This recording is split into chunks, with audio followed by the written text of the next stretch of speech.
Hello, everyone. Welcome to Strategic Management.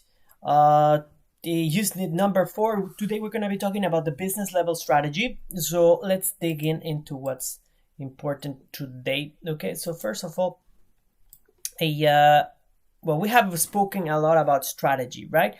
But we have different types of business strategy, corporate strategy, depending on the size of the business unit that we want to talk about. So let's see, for example. Here the business level strategy. So let's talk about business level and corporate level. So because we're going to talk about corporate level in the next unit, but I want you to get clear of what happens in here. So every company decides what kind of business they're going to be doing, right? But a corporate has a large number of products. Corporate has maybe different branches, different products, different names. Let's take, for example, the case of Gap. Gap clothing has different levels strategies, business level strategies. For example, they have Old Navy, Banana Republic, The Gap, and another one which is Atletica, something, can't remember the name of it. But anyways, so as a corporate, they can integrate them together because in the end they are doing clothing. But at the business level, you cannot sell Old Navy things in the Banana Republic shop. So for that matter, again, they use all their capabilities, all their core competencies, and they create value because if they're gonna purchase clothes, it's just I will change the design and I will market it in this way for a higher end brand, and I will just make it somehow different and market in a different way for Old Navy, for example, right? So in this case, again, their aim is to take over different parts of the market, try to leverage from what the market needs, right? So in this case, for example, when consumers are looking for higher end products, they will go for Banana Republic. When they go for cheaper ones, they will go for Old Navy. So, and we're going to talk about that. So in this case, like I said, when we're talking about this, when we're talking about the customers and the business level strategies, we have to understand as a company what kind of business level strategy I need according to the customers that I have. What do they have? What do they want?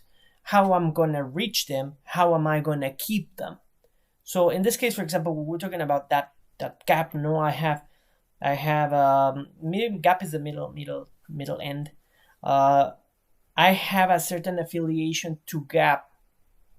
I like the brand. I consider it of good quality, but somehow, like I said, I need it for some other purposes, and I will go through other types of them. So again, goes together with what is the richness and the affiliation in determining which customers to serve. No, so in this case, the company Gap is trying to take over everything, and we're gonna go see an example today of, for example, of Shinsegae. Shinsegae is a great example of how they have diversified the business to take over so many areas.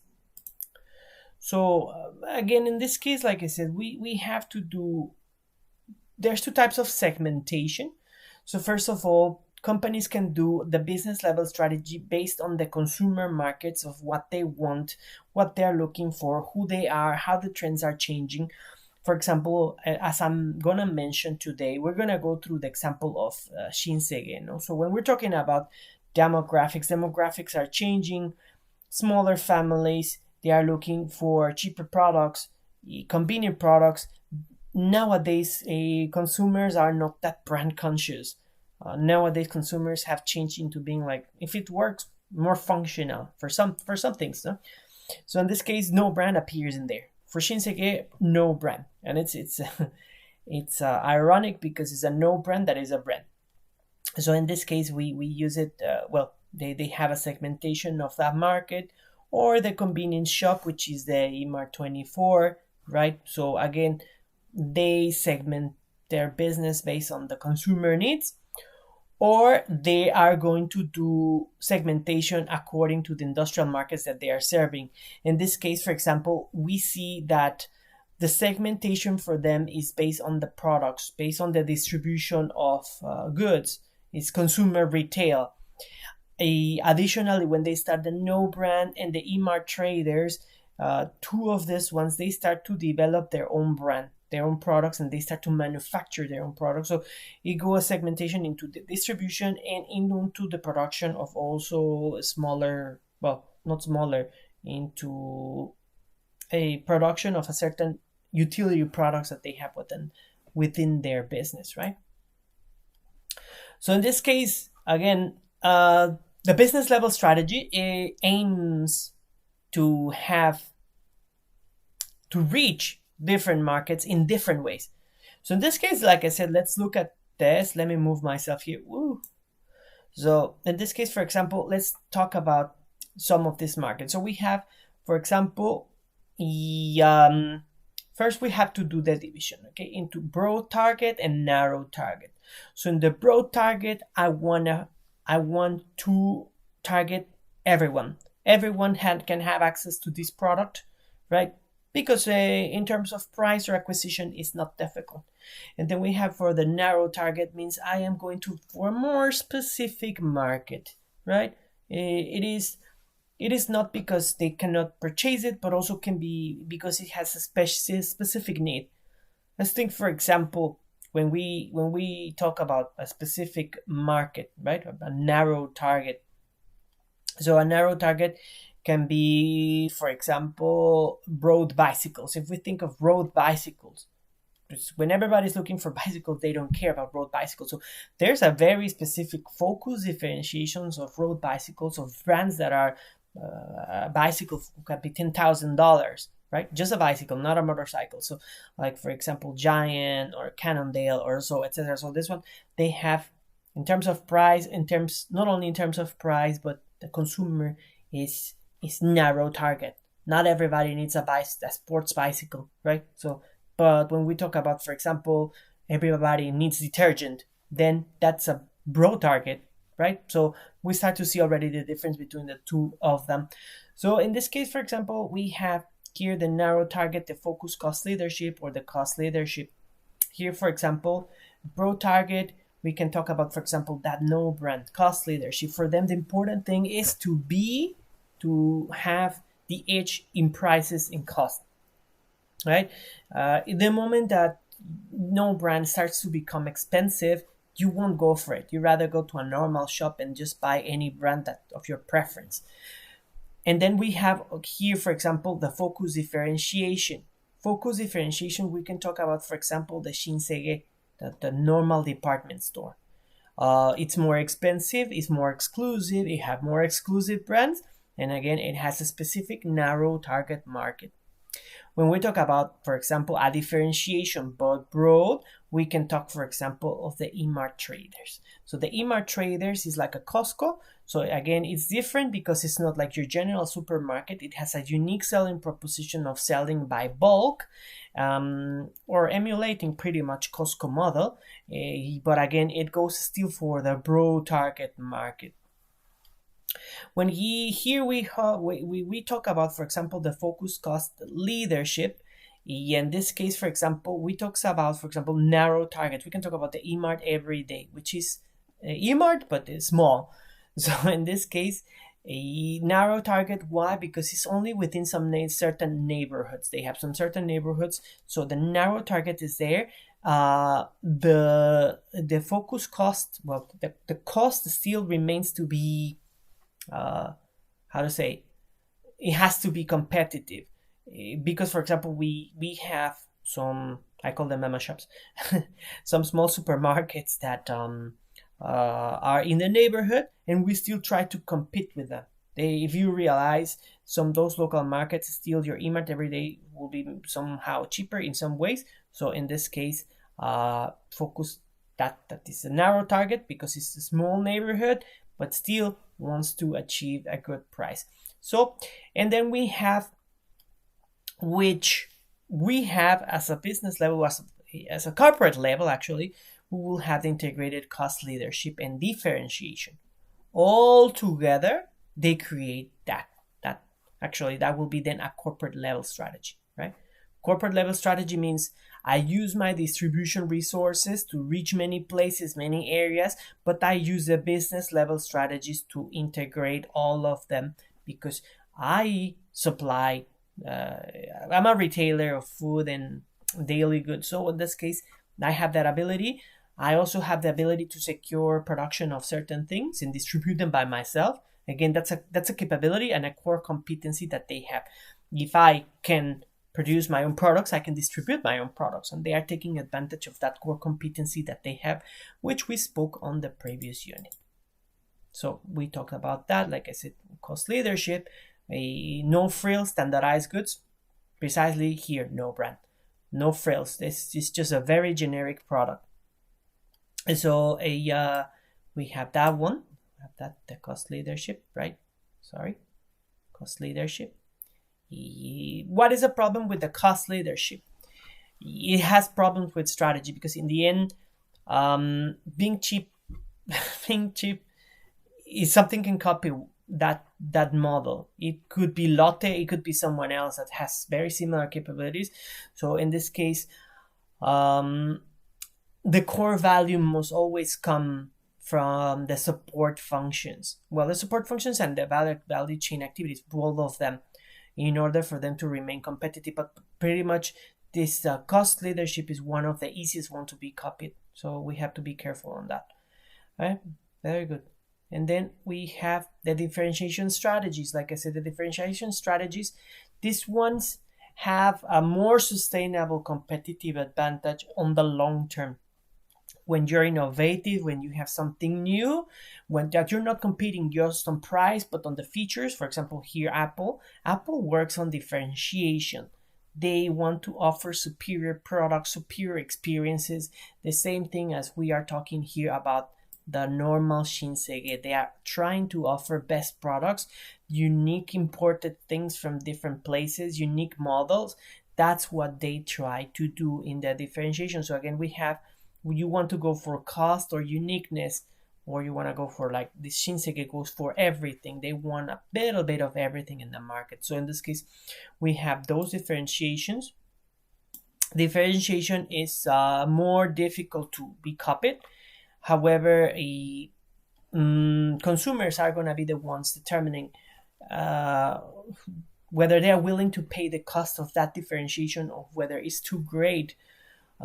Because in the end, when we're trying to differentiate a product, we have to invest a lot of money on making it different, investing in the quality, making it unique.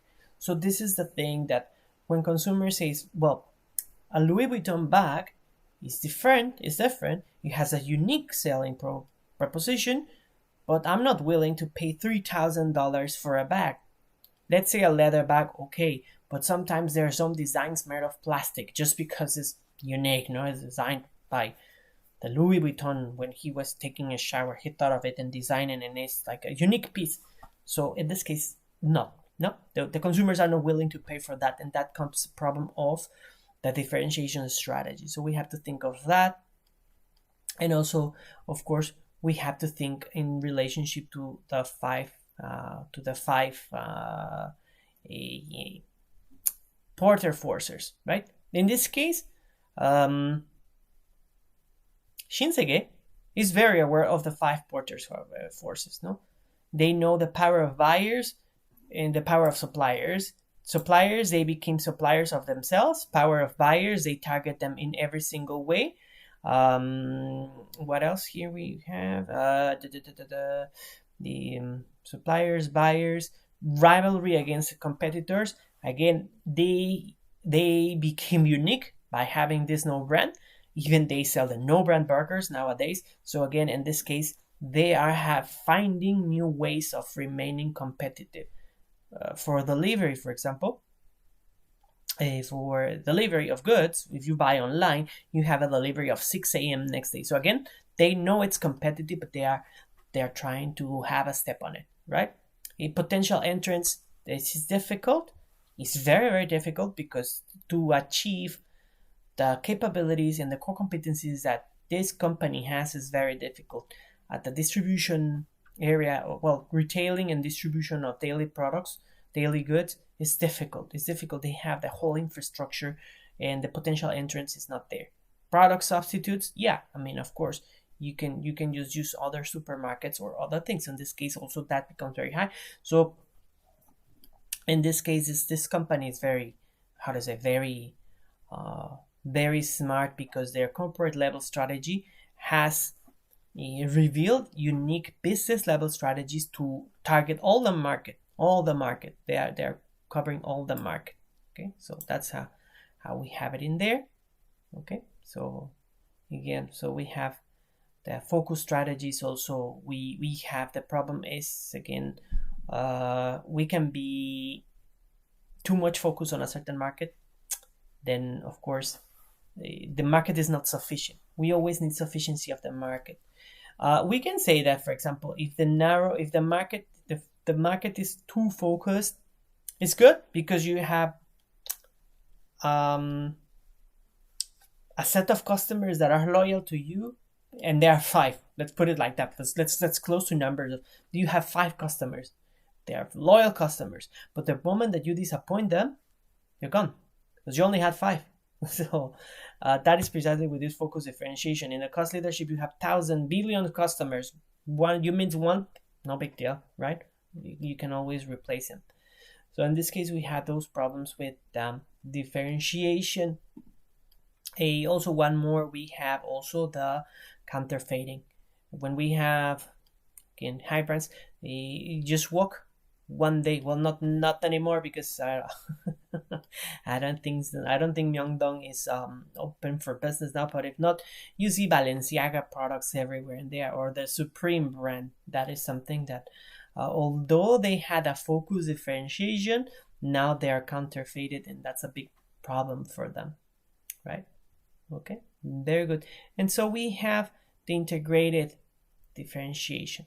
And the problem with the integrated one is that um, you end up not fulfilling the strategies well.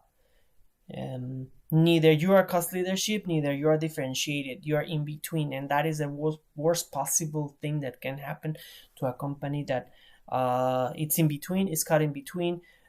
For trying to sell high-end products, you have the image of being a cheap product. You cannot do that. So that's a very big problem. All right. So in this case, again, for achieving this, we have to have. In this case, for example, they are using the same name. They are using the same name of Emart, except Shinsege, no, and no brand. Actually, for this one, they don't put Shinsege cheap products. No, Emart Traders has a name, no brand, so that all these things are not mixed in name first, and second, in operations, they produce on their different business models as well, right? Very good. So now, okay, so again, like I said, risks, one of the risks is getting stuck in the middle. Like I said, you, for having so many strategies, you don't generate enough profit, because neither you're producing too cheap, neither you are reaching the market that you want, neither you have any uniqueness or special differentiation. So in this case, for example, how do we make each one of these business levels to succeed? How do we make them succeed?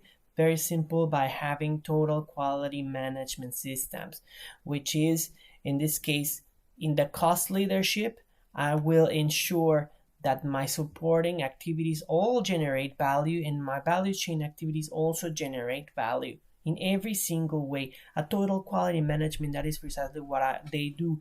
Means in finance, my finance strong, human resources, I have the best human resources, and my management information systems are all up to date, and then they are maximizing and generating data and knowledge for me that I can use to create a competitive advantage. And the same thing in the value chain activities. So in this case, for example, finance, I ensure that, if here, for example, that I have the budget in limit with the supply chain. If I'm no brand, I will use the cheapest materials, of course, at a good quality. In the operations, the distribution is done already by my logistics of Shinsege. The marketing, I use the same marketing budget for all of the brands, right? And of course, I make sure that the total quality management system is in effect, by cutting costs, generating value, reducing waste. Okay, very good. So that's it for today. If you have any questions, please send me any questions of any kind through your Kakao Talk. Thank you so much, and I'll see you next week.